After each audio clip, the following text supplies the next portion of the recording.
Hey guys, welcome to the Bill Barnwell Show. I am Bill Barnwell. Thanks so much for listening to the show. As I always mention right around this time, if you're not watching the show on YouTube, I think you're missing out. You have to look and find out. Go to YouTube, search for the Bill Barnwell Show twice a week during the season. You can find it on YouTube, including today's episode, where I am joined by the writer of the Snaps and Stats newsletter. One of my favorites. I would say at this point, like firmly in S tier of NFL podcast guests, not just on this show, but on many other shows as well. It's our friend Dan Pizzuta. Dan, how are you? Thank you. I'm doing great. So I actually did look this up. This is now my fifth time in the calendar year of 2025, which does now tie me with Seth Walder for the most appearances on this show this year. So you're as much as I love Seth, you're not allowed to have him on for the rest of the year. It's two great guests. I mean, it's tough. Seth was on the most recent episode. I think there's like a real, just, it's like the play call you just feel really good about. You're just like, okay, this works against everything pretty much. Like you're never going to have a bad experience. The ball's going to get out quick. It's going to be with the right player. I'm not saying you're the goal line fade of guests. I feel like you're the duo of guests. It's just like, okay, like we're not going to screw this up. It's going to be a good show. That's why it's always a blast to have you on, Dan. I appreciate it. I'm always happy to be here. Fun topic today for us. So inspired by the news, the Giants have fired Brian Daboll, which we covered, ironically enough, with that very same Seth Walder on the Monday night show, which you guys heard Tuesday morning.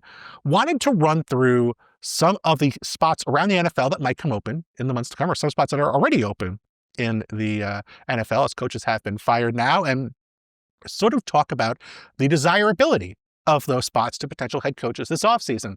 And this was inspired not only by the firing of Brian Daboll, but really widespread sort of insistence that this is like a dream job, like a fantastic job for potential coaches. And I understand a little bit of why that might be the case. Certainly having Jackson Dart is going to appeal to some people, and having a quarterback on a rookie deal is usually something good coaches want to get in on. But Jackson Dart is a little insane. That ownership group has now fired multiple coaches and GMs and not gotten things right. You're going to be working with Joe Schoen. We're going to talk about all that stuff, but I just wanted to get to sort of like these idea of, which jobs are desirable, which jobs are less desirable. And I guess let's start with the Giants, Dan. I mean, first glance, what do you think about the desirability of that opportunity for a future head coach who's going to come in and replace Brian Daboll? Yeah, it's interesting because I heard about how desirable this job was going to be. And I was like, is it really? Because I think one of the things that comes with when people talk about the Giants is like, this is a really good roster that like just kind of has underachieved. And I wonder about that too. Like there are some good players on this team, whether it is a good roster or not, when you're really like looking forward and like what you're going to be able to build this team around. Like sure, there's a really good defensive line, which is a lot of fun. Young edge pieces, especially like Abdul Carter. I think we can look at, half a sack for him this year is like the most misleading stat in the NFL. Sure. So he's been playing really well. You have all of that young talent along the defensive line. Anything behind that, I'm a little worried about. Paulson Adebo hasn't been as great as a lot of people kind of thought would come in as the number one corner that they signed in. The safeties have been okay. Like Javon Holland is good, but again, this team had Xavier McKinney a couple years ago, and I think that's another thing where the Joe Schoen of it all kind of comes in, because they have done a lot to try to bring in some pieces and have made some big moves, but that has also been at the expense of the talent they allowed to leave. This team had Julian Love. It had Xavier McKinney. It had Leonard Williams. Like, these are guys that could have made this defense a lot better. So there's a lot of been moving around, but I'm not sure how much better this team is really over the past, couple years. Yeah, there's both the combination of, are those moves better for the organization? And then, do you want to tie yourself to the guy who made those moves? And Joe Schoen, I would not have been shocked if the Giants had fired Dable and Shane and just said, listen, we're going to start clean, start fresh. Joe Shane, I mean, there's some positives for sure. I think if the draft this year looks pretty good with Jackson Dart and Abdul Carter. I don't think you can poke too many holes in how they've started so far. Malik Neighbors is great, but you look at those top 100 picks. I posted them on Twitter. Yeah. Some real misses. I mean, Evan Neal has been a disaster.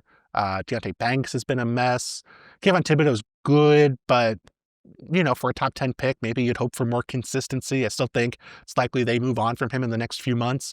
Wouldn't be surprised if they signed him to an extension, given that they've invested now in Brian Burns and Abdul Carter with pretty significant draft capital and pretty significant cash.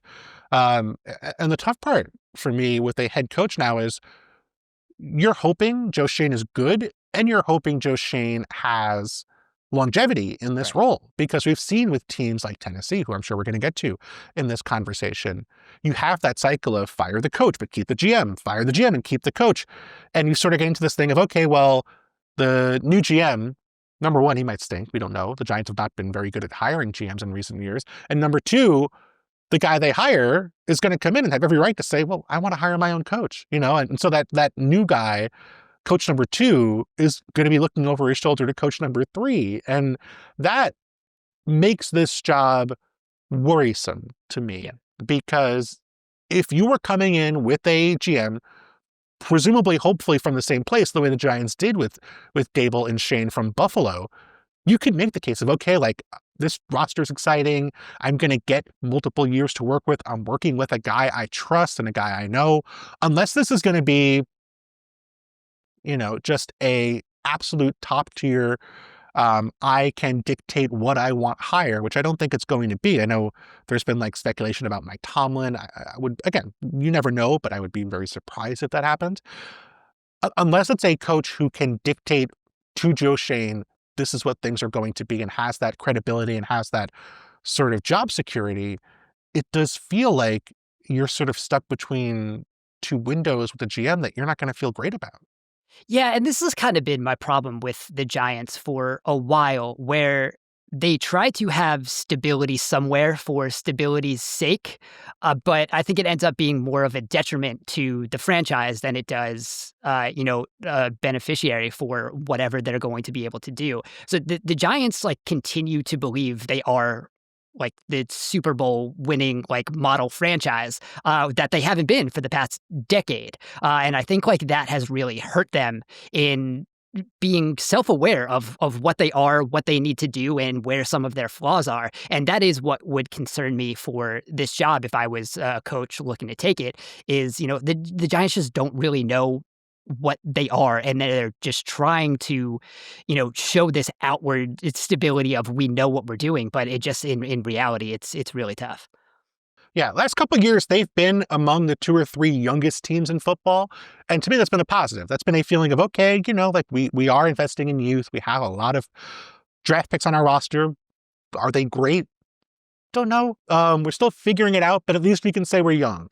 Now, they're not old, but they're the 9th oldest offense in football, some of which was Russ early in the season. They'd be younger with Jackson Dart for a full year, but still, I mean, you're looking at veterans on the offensive line who are filling in rots just because they haven't drafted well.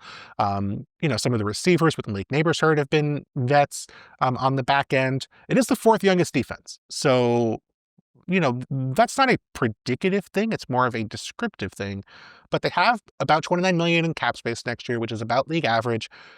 They have been active in free agency, and so it's not going to be like a Patriots thing where, Mike Vrabel comes in and he suddenly has, $100 million in cap space to spend, or, can justify saying, hey, we have to sign 7 or 8 veterans to fix this team.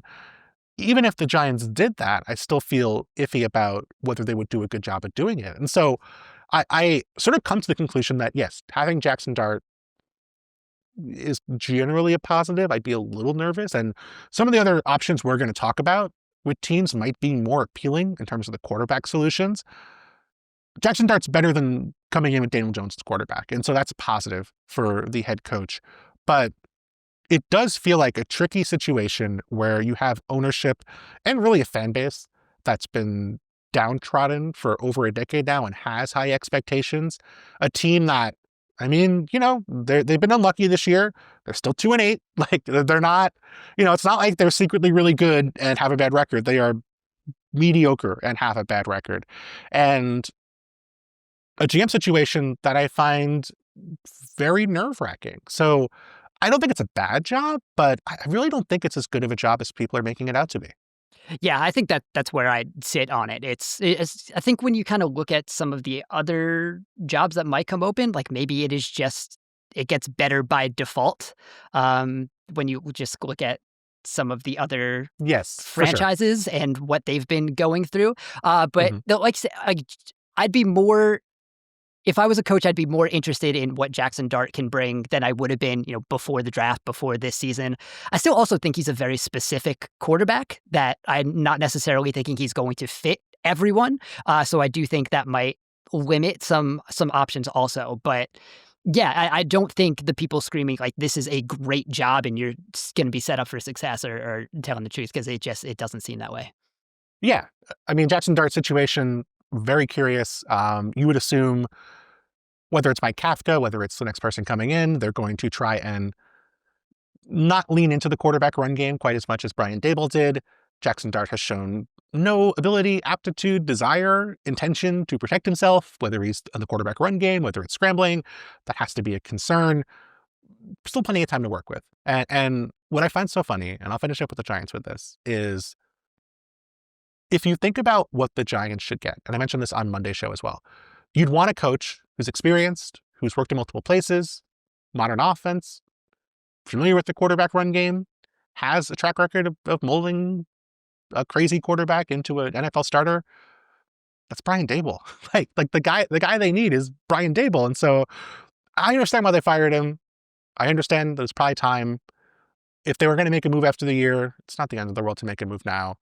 But I guess I guess the question I would ask for the Giants is, do you think they lean into hiring another offensive-minded coach to help out Jackson Dart, or do you think they switch things up and maybe go for a defensive-minded coach?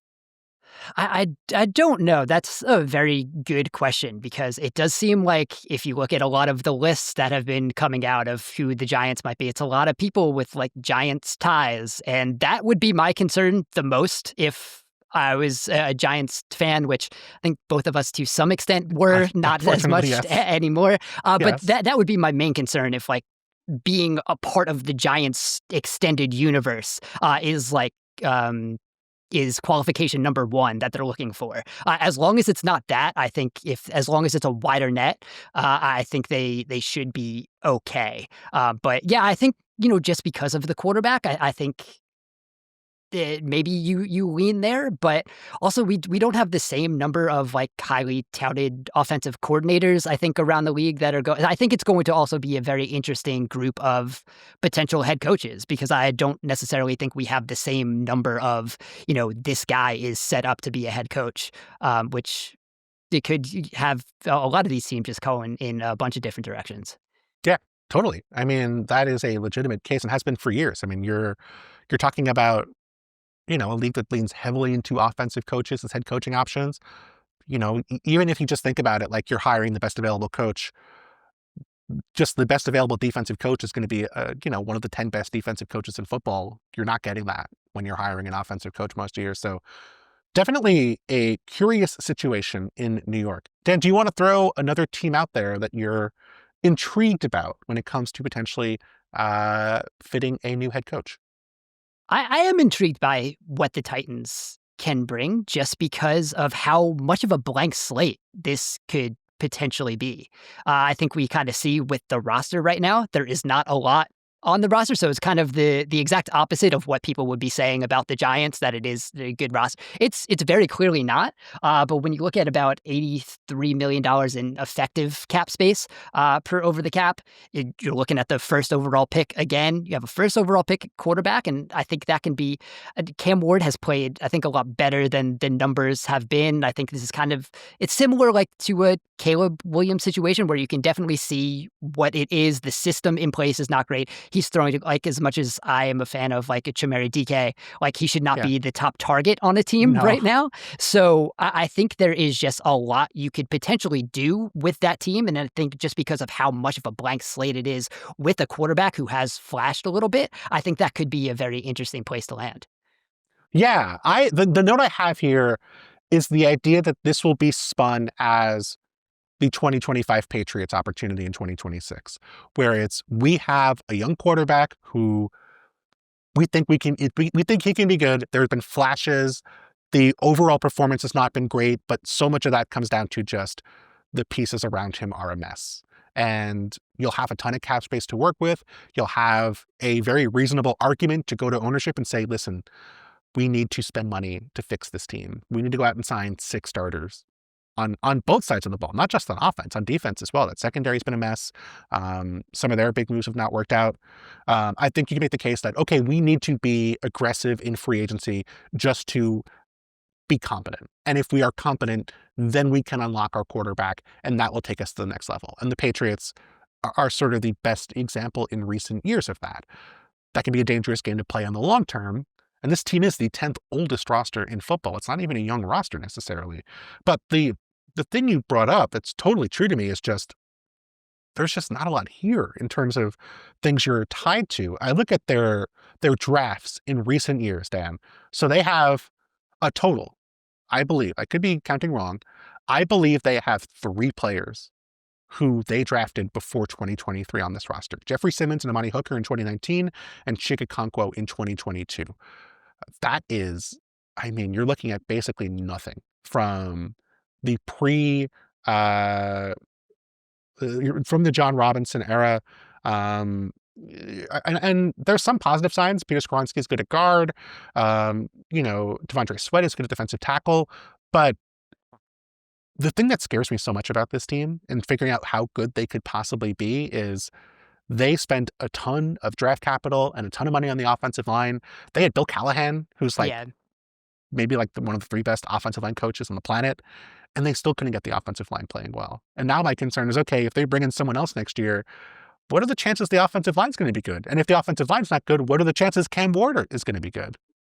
Yeah, and I think that's one of the things that I think has compounded against itself through this year is how that offensive line not really being able to pass block quite as well has put Cam Ward into creation mode, and that has led to a very high pressure to sack rate while he's kind of running around trying to do some things. So I think that has been one of those things that if you're worried about how you can stunt a young quarterback's development, that's like probably number one. And it is very strange because it is kind of the opposite of what we were saying about Tennessee coming into the season. I think there were a lot of people who were optimistic about what this offense could be because of the talent along the offensive line, because of Bill Callahan there, that there would at least be some competence. So yeah, like you said, has not been as good as we had thought. Well, you said like Peter Skoronski, he's been playing like an all-pro level guard, which I think is probably as good as you can imagine for like how good he's played while everything else isn't working. Especially but compared to the other linemen. The on fact this that line. everything else has not worked, yeah, is so at least there might be some bright spots there that you can come in. I think we've seen it's tough to go out and get offensive line help in free agency. I think we've seen from what we saw from what tackles got paid this past offseason. So that's not necessarily going to be an easy, quick fix, even if you have the money. So, but I do think, if coming in, this isn't going to be a team where you're expected to be winning in 2026 anyway, which I think should also help a little bit. I think if you look at the Giants, probably if you're not showing massive improvement in 2026, you're probably already on the hot seat looking for like 2 years. So I think Tennessee, you have a little less pressure. But again, it's the blank slate of this team is definitely it's a pro and a con, I think, of taking over the Titans. That's a good way to put it. And there are pieces here, but you're also probably moving on from some veterans. I would be shocked if L'Jarius Sneed was back here next year. Kevin Zeitler's probably not going to be back. You're already locked into some pieces that I don't know that I feel great about. Your Dan Morris is second guaranteed year in his deal. J.C. Latham has been, just not an NFL caliber pass protector so far on the left side or on the right side. But get some wide receivers in here. I mean, get an offense. I would assume they're going to go offense with this head coaching hire for Cam Ward. You have a great defensive tackle pair with Sweat and Jeffrey Simmons, who was, to me, one of the two best defensive players in football before he got hurt. There's pieces to be excited about here. And so I don't think it's a terrible spot, but maybe not. Maybe, how can I put this? It's not a terrible spot if you still believe in Cam Ward. If you are someone who's like agnostic about Cam Ward, maybe not the place for you. Maybe there's other opportunities you might like more. I'll throw a team out there that I don't think is going to fire their coach. And I don't think should fire their coach. But after Monday night, for some reason, their fans all want to fire their coach. That's the Packers and Matt LaFleur. I think at first glance, this would be a desirable job because I'm like, well, they're good. They're like a top 10 team in the worst case. They're, to me, a top 5, top 6 team. They are really talented, youngest team in the league every year. I trust Brian Gutekunst to think he's a good coach, a good GM. And then I started making arguments against it. And I was like, is this a good job? You are in a very tough division. The Lions are going to be good for a long time. Expectations very clearly are enormous. Anything short of a Super Bowl run seemingly is not going to make Packers fans happy. You have no first rounders over the next 2 years because of the Micah Parsons trade. And you have Jordan Love, who no less reliable of a source than Matt LaFleur does not seem to believe in. And he's making $55 million a year. So I don't think the Packers are going to fire Matt LaFleur. I don't think they should. But Dan, is this a desirable job?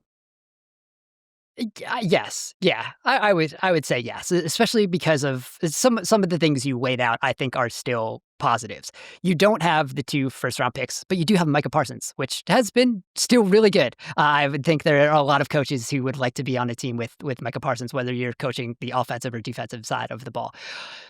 The Jordan Love thing is, I'm still trying to wrap my head around what this is. I'm still a believer in Jordan Love. I think when you look at a lot of his advanced stats, he still looks very good. I do believe I've been someone who has said the people who believe he is some kind of turnover machine at any point, that's a very kind of overrated and not necessarily accurately describes how he plays quarterback. And then he does whatever he did on the fumble on Monday night, which is just like, all right, I'm going to take a little bit of a step back. So there are still some plays like that there. But I think when you look at when he's actually able to play quarterback in a way that inside the offense, it still comes out really well. I think, they weren't. It's not great that this offense, as soon as Tucker Kraft went down, is just like not functional, and that's probably not a great idea. The thing is that's weird with, I think, LaFleur personally, where I think he has very good plays, and I think just some of the sequencing it just never seems completely just in rhythm so I think like that is one of the things that if that was there, I think this offense would look better. I think we'd feel better about the offense. I think there are obviously some offensive line injuries we're trying to work around. But if there was someone else who would be looking at this job, if it were to come open, I can't imagine this would be anything but the top job. I would think, just because of some of the pieces that you have. The division is tough, but again, you never know if the Lions are ever going to drop off. They could have, one of those seasons that they seem to have every year where everyone on that team gets injured. So I think there is like young building blocks where I think I would be very excited to be taking this job. Overall, yeah. I mean, I think you've talked me back into my initial viewpoint of believing this is a good job. Some of the mistakes I think you can get out of. I mean, they've had a really rough free agent class this year. Aaron Banks has struggled and he's been hurt. Nate Hobbs has not been great on the outside and he's been hurt. Those guys, the structure of their contracts, Packers are very aggressive with money, but pretty good about having contracts you can get out of quickly. So, those guys could be one and done. The Josh Jacobs situation, I know I'm like the downest person on Josh Jacobs on earth. He's been pretty mediocre this year, but you could get out of that deal if you wanted to get, save money and go elsewhere. there's just a lot of young talent here, and there's Micah Parsons. So like you have enough star talent, and I think that you have stability. I would be shocked if they fired LaFleur. I'd be Yeah. super duper shocked if they fired Brian Gutekunst anytime soon, and I don't think they should. So you have stability. You know what you're getting into. I would imagine this is one of the more desirable jobs in the NFL. Full stop. Whether it's coming available or not, but we'll see. Packers fans. I mean, this was. You always hear after every game, every loss, you hear like, "Oh, we got to fire everyone." It was more widespread after this game, and maybe that's because it was a primetime game. Maybe it was because it felt winnable. Well, maybe it was because it was against the team that beat them in the playoffs the year before. But we'll see. I mean, I think they're going to be really good, but if they're not, crazier things have happened. Yeah, and I think it just kinda compounds with some of the other games that we've seen from them this year. Like, this is, I think, just undoubtedly a team that should be better than it has played to this year, and I think that's where a lot of the frustration has come from. For sure. Give me another team whose job might come open that you feel intrigued about. So I think this is similar, where I'm not sure if this is going to come open, another team in a tough division, but the Arizona Cardinals Yes, for sure. would be very interesting to me. Obviously, you have the quarterback question that would hang over it, but I do believe they're 24th in offensive DVOA, but is a team that's 10th in defensive DVOA, has a lot of fun, young defensive talent. If you were, say you were a Jesse Minter, and you wanted it to come over, I think that is, they're just doing a lot of fun things on defense, and that has been, the thing about Arizona in the Jonathan Gannon era. But it's just, it still leaves a little bit to be desired. So if this is just kind of a struggling kind of back half of the season after you go to Jacoby Brissett, which did not work out in the first game as a full-time starter, if this is a job that comes open, I think there is just some intrigue in what you could potentially do. You could have a clean slate at quarterback if you wanted to. You could continue to build around Kyler if you also wanted to, in a way that I don't think this team has completely done. I think they kind of had their offense, and like, we want to see if Kyler can fit into this, and it hasn't worked. So if you're someone who still does like the idea of Kyler, you can do that. I think he's tradable if not. So I do think this is certainly a team that is more interesting than maybe at first glance if this were a job to come open. Yeah, I mean, this is the ultimate coin flip team, right? Like they could easily be 7-2, and they could easily be 1-8 this season. Which is dumb, but that's what football is this year. And I really like the roster. I mean, there's one of the deepest front sevens in football, exciting young secondary, a lot of injuries this year, but an exciting young secondary. I think Paris Johnson's a good left tackle. You have two legitimately exciting pieces at receiver. Maybe you have to work on like the right side of the offensive line. Maybe you need to add a running back with James Conner probably leaving and Trey Benson not being healthy. You need a quarterback. And I'm more on the believer side with Kyler. I mean, they were 10th in EPA per play from when Kyler came back in 2023 till the end of 2024. Like, they were a solid offense. The running game has not worked as part of this year's unit. I think you have to kind of fix your running game. But I do think you have a higher floor than maybe a lot of other rosters. And that is really appealing to me, because if you think either Kyler's good, but I do think there are still people around the NFL who feel that way, or you think you can go out and get a quarterback who's solid, whether it be in the draft, whether it be, and they have some draft capital to work with, whether it's something that you can go out and sign a veteran, you feel like you could bring in a Joe Flacco and be a competent team with Joe Flacco. Both viable arguments to me. This offense could be okay. And so then you have a complete roster. You have a lot of young talent over the last few years. I think they've drafted reasonably well. But the big problem is you're stuck in a division with the Rams, the Niners, and the Seahawks. And it is just a lot easier to win in the AFC South than it is in the NFC West. So to me, the division would be the biggest concern. But otherwise, not only do I think this is a really fun roster, I don't know if this has ever happened. I can't think of a time this has happened, and I wish it would in this case. I would be really excited about this team if you could demote Jonathan Gannon to defensive coordinator and hire a head coach. I don't think he's like a bad like game manager or anything, but I think if he was just working on the defense, which has been really interesting and weird at times, but also now has some pieces they can just win up front with, and you hired a coach who could kind of fix things on the offensive side of the ball, this would be a really fun team. That's kind of like part of the thing that makes this team interesting is what they've been able to do on defense, and whether it's all Jonathan Gannon. A lot of it is Nick Rallis. So I think that is probably in a sense one of the reasons why this job probably won't come open is because of what they've been able to do with the young talent. And we've been talking about for years how they do a lot of fun things, but the talent hadn't really been there. In the past kind of year and a half is really when that talent took over. That's why a lot of Yeah, people were a little more optimistic about what the Cardinals could be me. especially on the defensive side of the ball Yeah. this year, because that talent was there and it has showed out. And like you said, there have been injuries in the secondary, but they're like popping up guys like it's a hydra. Like two more young defensive backs pop up, and they've been playing really well. So I think that it is a lot of fun things on the defensive side of the ball, which again, like which in my head why I was like Jesse Minter, like if that is the type of coach they're looking for, I think that would make a lot of sense too.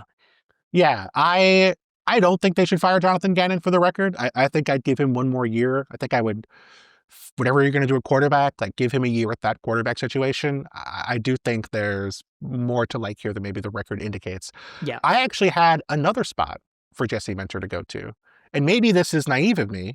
Maybe even he can't fix this, but Cincinnati Bengals, where that defense is the problem. I mean, that job, if it comes open, which we don't know, I mean, they're not a aggressive ownership group. They're usually pretty patient with their coaches. And I think with Zach Taylor, you can make the case of, hey, listen, like, Joe Burrow was hurt for most of the year. It's also been a while since they were a playoff team. And with Joe Burrow, I mean, even last year when they had a healthy Joe Burrow, a healthy Trey Hendrickson, they were not a playoff team. They were a little unlucky maybe. But Right. I could see Bengals ownership saying, our offense, we're paying so much money for our stars, like it's going to be fine. We need to hire someone who's going to fix this defense. I think that would be very appealing if you were a Jesse Minter, perhaps, where it was, okay, I'm going to have full control over this defense. There's not a lot here. I'm going to have the ability to really rebuild it in my image. And I have an offense where I'm going to hire, whatever offensive coordinator I like. There's going to be a lot of people, whether it be as head coach or offensive coordinator, who are going to want to work with Joe Burrow and work with this offense, that it's always going to be a desirable OC opportunity for years to come. I'm probably not going to find a better quarterback to work with as a head coach than Joe Burrow of the jobs that are going to come available over the next 5 years. That could be appealing to me. I really feel like if they got the right defensive coach, that would be a logical place for them to go. And even though the defense is truly awful and truly horrific now, that would make this a really desirable opportunity. Yeah, it's another one of those for better or worse, you know exactly what you're getting into. Um, Which is nice. right. So you do know what is in place on offense, which again is going to be very good. And if it were to be a Jesse Minter, you also have the experience on the other side of the ball of seeing what a quarterback has to do to be a superhero behind an offensive line that cannot block, which has also been the Cincinnati offensive system for a little bit. So I think, yeah, anyone is probably going to want to work with Burrow, Chase Higgins. You can definitely do like your above average offense is like the floor for that when all of them are healthy. And that you can't say that about any other team that you could potentially take over. And the defense, I think it will be appealing to a defensive head coach who, again, can have that kind of blank slate and do it in whatever image they want, because they've tried a lot with a lot of their draft picks to get younger on that side of the ball, young and cheap on defense, while the offense got expensive and they tried to pay everybody there. And those players just haven't worked out. So you are not beholden to really anyone playing on defense right now, especially if Right. Hendrickson leaves, which it seems like that's going to be what happens. Yeah, I mean, Zach Taylor, it feels like just like on the hot seat all the time just because of the expectations of that job and having a Burrow, Chase Higgins, and what they could do when healthy. And they're kind of just the victims of how successful they were getting to the Super Bowl that year and just haven't been able to follow it up. So, yeah, I had them down too, just because it always feels like it's a possibility where is there something we could be doing more for this team? But yeah, I think it would definitely be up there with the Packers for jobs that would go open. I think there would be a lot of teams that would, or a lot of coaches that would be running to the Bengals, even though probably franchise stability wise and overall ownership might not be the best on this list, if we Yeah, say that politely. I think still just because of what they have in place, especially on offense, would make this appealing. for sure. I mean, that's the tough part is ownership is not going to be delivering best in class support, but they are patient. I mean, Zach Taylor's got 7 years. I Yeah. mean, Marvin Lewis before them was there forever. Like they do not want to fire people. And so that could be appealing. Whereas, I mean, I think about a team like Tennessee, where they've now fired multiple coaches quickly. I think about a team like the Raiders, where if Pete Carroll's one and done, they would have fired 3 coaches in a row within 2 seasons of them taking over. Um, those spots are, ownership might be more supportive financially, but might also be a little quicker to expect results. Dan, do you have one more team that you feel particularly appeals to you? So I did have the Raiders here because I think they are slightly interesting in case this is a one and done. Because I think the thing going into this season is we just kind of, at least if nothing else, the Raiders would have were supposed to be like a well coached team, and we're also supposed to bring like some level of competency, and We were like it's so been young the and exact naive. opposite of that so far this year. The defense has been good. They're 11th in DVOA right now. They do have some young players playing well. Darian Porter is like the type of Pete Carroll outside corner who's been playing really well since he started playing more. So there are some things like that have been good, but the offense is an absolute mess. I think some of that has been Chip Kelly. A lot of that has also just been the players not playing well. I don't think functionally this is just like a well put together team that it feels like, but it does when you have the sixth pick right now. You have a ton of cap space. Again, not a lot of players that are going to be leaving in free agency that are huge pieces that you'd be worried about. So I do think this would be a slightly appealing job if it were to come open and they just realize the Pete Carroll thing just didn't work out. Yeah, it's been difficult. And that's an ownership group where, how can I put this nicely?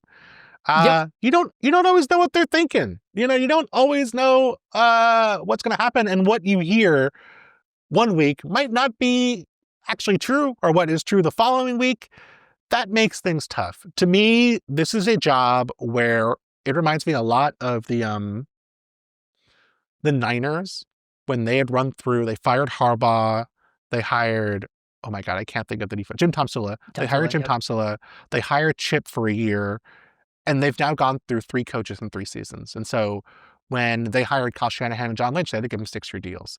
The Lions, when they hired Dan Campbell, had to give Dan Campbell a 6-year deal. I think Brett Holmes got a similarly long deal as well. Just because as owners, they did not have the credibility of, we can give you a shorter contract and you can trust us.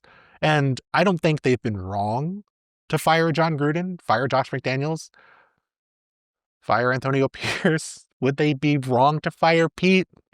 I'd be sad. I would just feel Yeah. bad for Pete. Um, but it wouldn't necessarily be wrong. I mean, I think the work he's done on defense has been okay given the circumstances. Uh, Clearly, Geno has not worked out, and as someone who loves Geno, it's sad to see that. But I do think they would have to make a serious, serious commitment, because that's not going to be a job anyone with other options to me is going to go and say, I feel safe and secure. There's going to be a lot of work to do. You're not going to be in a position to win next year. The division is a terror. Even as someone who's very skeptical of the Broncos and Bo Nix, it's obviously a scary division to be in. So your work is cut out for you, and it's a place people are going to want to play. I mean, people want to go play in Vegas. No income tax is nice. It'd be a great place to win. I mean, the fans have been desperate to see people win for 2 decades now, but I don't know. I'm not as optimistic with you about this one. I feel like that would be a very tough place, unless you had like a. Would you? I mean, I don't know. But if you were a really good coach, I think I would ask for the John Gruden contract updated for inflation. I think I'd be like, I need a 10-year deal to come here because you haven't proven that you can be trusted, Mark Davis, and it's going to take a while for us to be good. So I think I would need that to make this situation work. Yeah, and I think if this job were to come open, that's probably how they would approach it, because I think you would then be admitting to yourself that Pete Carroll at his age is not the guy we need for this. Is not as quick of a fix as we thought it was when we hired a head coach in his 70s. So I do think that would probably play into it if this job does come open. But yeah, it would be something where you're settling in for the long term, and hopefully making sure that you do have some stability there to do what you would like to do, because it is going to take a while. Okay, so my last one, and this is sort of like the reverse of the Packers one, where I thought it was bad, and then I thought, well, maybe it's not that bad, but I'm not totally sure. I need you to let me know. The Cleveland Browns. I mean, if they had fired Kevin Stefanski this year, no, awful job.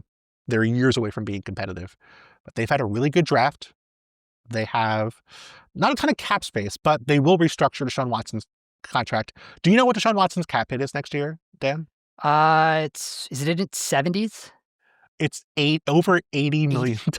80. I have not looked at that contract in a while, but over 80. They're going to restructure, but it's just incredible that like he has an $80 million cap hit. And I assume he's not going to play. He should not play. We can talk about the roster, but they do have an extra first-round pick from the Jags draft, so they have some stuff to work with. They're not going to have a good record, so I would assume they're going to be pretty high up with the possibility of landing a quarterback in next year's draft. Do you think the Browns' job would be appealing? no. I mean, I just whatever is going on with that franchise, I just like I would stay away. But I did have them down as potentially, a job that would come open. So you still have a lot of talent on the defensive side of the ball. A lot of that is, Jim Schwartz has done a very good job there. So they do have a lot of pieces. Like you said, not a lot of cap space right now because of the Watson deal. Negative $24 million in effective cap space when you kind of look at their top 51. Yeah, effective cap space, not just normal cap space. And then you look at all their free agents, I think the entire offensive line is gone, and maybe that's not, in some cases that's good, some cases that's bad. There is a lot of work to be done for this team. So this is another one where if I'm going, and it has been because they have been, I think, patient with Stefanski and, the outlook of what has gone on with that team and kind of the things they've put on his plate. But yeah, I would definitely need to know that I am in here for the long haul. I have a lot more say over the roster and some of the people that we sign and some people that we do not allow on this team. But I do think this is going to be a tough job to kind of get it back to what it might be to be successful. So I think the degree of difficulty for this job, I think, is the highest that I think we've talked about. Yeah, for sure. This would be like one of those SimCity scenarios where Godzilla's hit the city and you have to try to rebuild it after everything's blown up. You mentioned the 4 starters on offensive line being free agents. David Njoku's a free agent. Yep. Martin Emerson's a free agent. Even Das Wunderkind Alex Wright would be a free agent after this season. And the 11th oldest team in football. So some of that's Joe Flacco starting early in the year, but it's not a necessarily young team. Again, I think they had a really good draft this year, and that's a big positive. You have Myles Garrett for years to come, I would assume. Maybe he'll file another trade request after the season, but I think you have a Hall of Fame edge rusher, which is going to help. But you're right. I do think you've talked me back into it being on the bad side of things. The only thing I would say is just expectations matter when it comes to the head coaching spot. The Packers are a such better organization in so many ways. Right. And yet it feels like anything short of a conference championship trip, if not a Super Bowl, would be a disappointment. I think the Browns are such a mess post Deshaun Watson that putting anything competent out there at quarterback would be like such a major step forward and would feel so good that I do think that would help. So if they can stack another good draft on the one they had last year, when, like I said, they will have extra picks because of the Travis Hunter trade, that could be a positive. So I do think they're probably 1 year away. I think they'll probably hold on to Stefanski. I don't think they will fire him. I don't think they should, given the circumstances of what, like everyone knows they made a mistake. And at this point, it's a sunk cost. But they're 1 year away. Dan, in 2027, they'll have, oh my God, I don't even know how much dead cap money they'll have for Deshaun Watson, but they will be out from the Deshaun Watson contract. I think that's the point you have to target. So either if you think having a new head coach in place for 2026 to figure out, okay, what do we want to do? And then 2027 is the year you take that big step forward and you do go and be more aggressive. Or if you think Stefanski could be your coach in 2027, or if you think, let's give him 1 more year and then we'll hire a new guy in 2027 when we make other changes. I think all of those are on the table with the Cleveland Browns. Yeah, I think this is a place where you can go anywhere with this team. I could definitely see the rationale for all of those things. I feel like Stefanski and the coach of 2027 might be I think the least likely of making it that far, just because of what has happened. But yeah, I think this is certainly one of the more interesting, I guess we can say, franchises over the past few years, and I think that would certainly show up for whatever the next head coach is going to be. I will just say, Dan, Kevin Stefanski won Coach of the Year in 2020, won Coach of the Year in 2023. So you would assume he's going to be on pace to win it again in 2026. Sure. I've gone on multiple rants about the 2023 Coach of the Year, where having negative offensive EPA and just looking okay because Joe Flacco wasn't the worst quarterback in the world, while Kyle Shanahan had a historically good offense. The 2023 one still bothers me a little bit, but yeah, Kevin Stefanski is a good coach. I think he is the type of retread that if he were, especially this year, if he were to be let go, I think he would be very sought after. Just because of, I think, the coaching candidates this year and what he has been able to do. We have seen him be a good offensive head coach when the team was not a complete mess. So it is not a thing where if the Browns change, it's because Stefanski has done, an unreasonably bad job. But I think it's probably just, you never know with the Browns, and then there's a lot going on there. Yes, a lot going on there is probably the most accurate way to put it. And if you're a coach, you might not want to be in a place where there is that much going on a annual basis. Dan, your 5th appearance this year, many are saying it's your best. I think you can rest for the rest of this year. I think maybe early on, maybe the postseason, have you back on for your first appearance of 2026. Until then, outside of your many appearances on many wonderful podcasts all around the internet, where can people check out your work? You find me, on socials anywhere. Dan Pizzuta, snapsandstats.ghost.io, which I did change after the last podcast appearance because there were hyphens in there.